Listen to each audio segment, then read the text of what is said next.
बिस्मिल्लाहिर्रहमानिर्रहीम। अस्सलाम वालेकुम दोस्तों, वेलकम टू तम्मूज़ किचन। उम्मीद है कि सब ठीक ठाक होंगे। तो जी दोस्तों, आज हमारे किचन में बन रहे हैं शामी कबाब। उम्मीद है कि आपको रेसिपी ज़रूर पसंद आएगी। तो चलिए जी रेसिपी शुरू करते हैं। सबसे पहले हम चीज़ें देख लेंगे हमें क्या क्या चीज़ें चाहिए। गोश्त लिया है हमने 1 किलो हमने गोश्त लिया है। आप मटन या बीफ कुछ भी ले सकते हैं। एक हमने प्याज लिया है। फ्रेश हम जो है वो लहसुन अदरक और हरी मिर्चें लेंगे, इनका पेस्ट नहीं लेना है। फ्रेश का जो टेस्ट है वो बहुत अच्छा होता है। नमक लेंगे हम, थोड़ी सी हम अजवाइन लेंगे जो कि गोश्त के लिए बहुत अच्छी रहती है, हाथ में भी काफ़ी मदद करती है। और वैसे भी अजवाइन जो है वो आपने बहुत थोड़ी सी एक चुटकी लेनी है, ये गोश्त में डालने से अच्छी रहती है, इसको आप भी ज़रूर शामिल कीजिएगा। साथ ही हमने कूटी हुई लाल मिर्च ली है, सूखा धनिया लिया है हमने और ज़ीरा लिया है। तो ये 2 कप हमने दाल ले ली है जिसको हमने भिगो के रख दिया था। 1 किलो कीमे के लिए हमने ये वाले 2 कप जो है वो दाल के इस्तेमाल किए हैं। और हम जो है वो थोड़ी सी काली मिर्च, दालचीनी और एक बड़ी इलायची भी लेंगे। सबसे पहले कीमे को जो है वो कुकर में डाल देंगे। साथ ही इसके अंदर हम सारे मसाले और प्याज, लहसुन अदरक वगैरह को शामिल कर देंगे। सब चीज़ों को इकट्ठा डालकर पानी डालकर हम इसको जो है वो प्रेशर दे देंगे। तकरीबन 15 से 20 मिनट के लिए हम इसको जो प्रेशर देंगे ताकि ये अच्छे तरीके से गल जाए।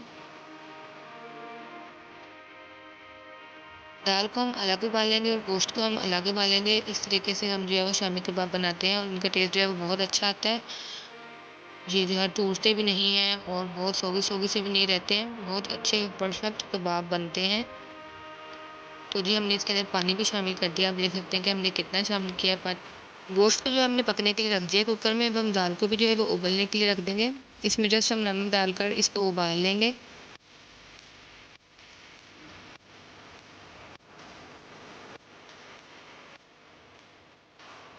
जी तो दाल और गोश्त जो हमारा है अच्छे तरीके से उबल चुका है और बहुत सॉफ्ट हो चुका है ये। अब हम जो है वो इसको अच्छे तरीके से कूट लेंगे और मिक्स कर लेंगे।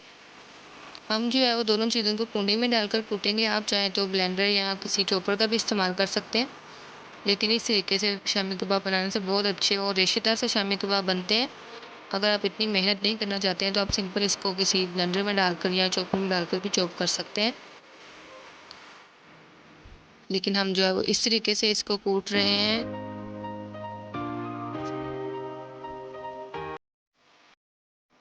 जी तो हमने दाल और कीमे को अच्छी तरीके से कूट लिया है और मिक्स कर लिया है।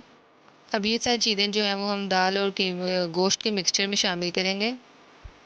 सबसे पहले हमने जो वो सूखा धनिया लिया है, इसको बारीक बारीक कूट लिया है। इसका जो है वो पेस्ट नहीं बनाना है, पाउडर नहीं बनाना है, बल्कि कूटा हुआ लेना है। नमक और काली मिर्च लिया है हमने।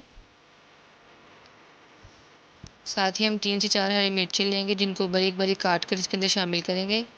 2 हमने प्याज लिए हैं जिनका हमने पानी जो है उन्हें छोड़कर इसके अंदर शामिल करेंगे। धनिया लिया है हमने, प्याज को चॉप करके इसका पानी निचोड़ लेना है, पानी इसका बिल्कुल भी शामिल नहीं करना है अंदर। और इसके अंदर हमने 2 अंडे शामिल किए हैं। अब जो है वो इस मिक्सचर को अच्छी तरह से मिक्स कर लेंगे।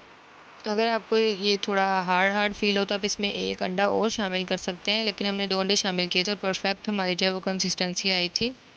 हम जो है वो इस एक कैप की मदद से टिक्कियाँ बनाएंगे। हम किसी भी आप डिब्बी का घर में जो आपके वो कैप ले सकते हैं।